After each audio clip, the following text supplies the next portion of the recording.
Now it came to pass in the 14th year of King Hezekiah, that Sennacherib king of Assyria came up against all the defenced cities of Judah, and took them.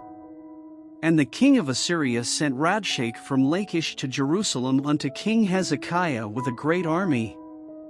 And he stood by the conduit of the upper pool in the highway of the fuller's field. Then came forth unto him Eliakim, Hilkiah's son, which was over the house, and Shebna the scribe, and Joah, Asaph's son, the recorder. And Rabshakeh said unto them, Say ye now to Hezekiah, Thus saith the great king, the king of Assyria, What confidence is this wherein thou trustest? I say, sayest thou, but they are but vain words. I have counsel and strength for war. Now on whom dost thou trust, that thou rebellest against me? Lo, thou trustest in the staff of this broken reed, on Egypt, whereon if a man lean, it will go into his hand, and pierce it. So is Pharaoh king of Egypt to all that trust in him.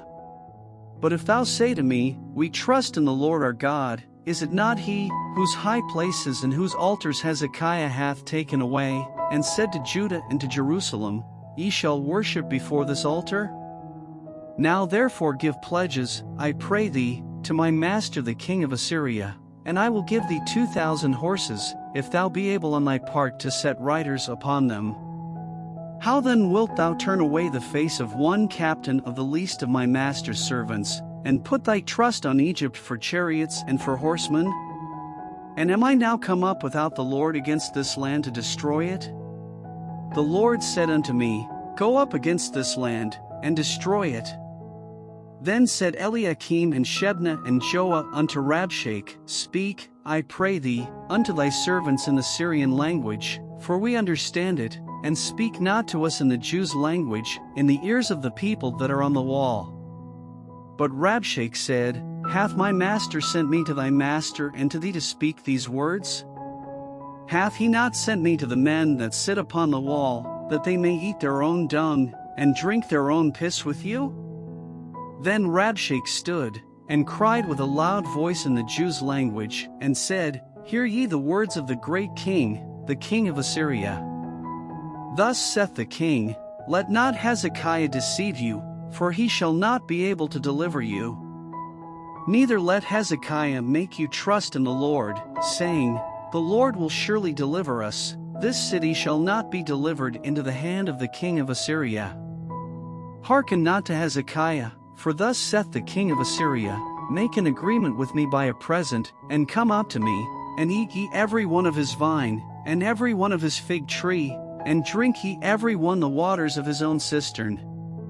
Until I come and take you away to a land like your own land, a land of corn and wine, a land of bread and vineyards. Beware lest Hezekiah persuade you, saying, The Lord will deliver us. Hath any of the gods of the nations delivered his land out of the hand of the king of Assyria? Where are the gods of Hamath and Arphad? Where are the gods of Sepharvaim? And have they delivered Samaria out of my hand? Who are they among all the gods of these lands, that have delivered their land out of my hand, that the Lord should deliver Jerusalem out of my hand? But they held their peace, and answered him not a word, for the king's commandment was, saying, Answer him not. Then came Eliakim, the son of Hilkiah, that was over the household, and Shebna the scribe, and Joah, the son of Asaph, the recorder, to Hezekiah with their clothes rent, and told him the words of Rabshakeh.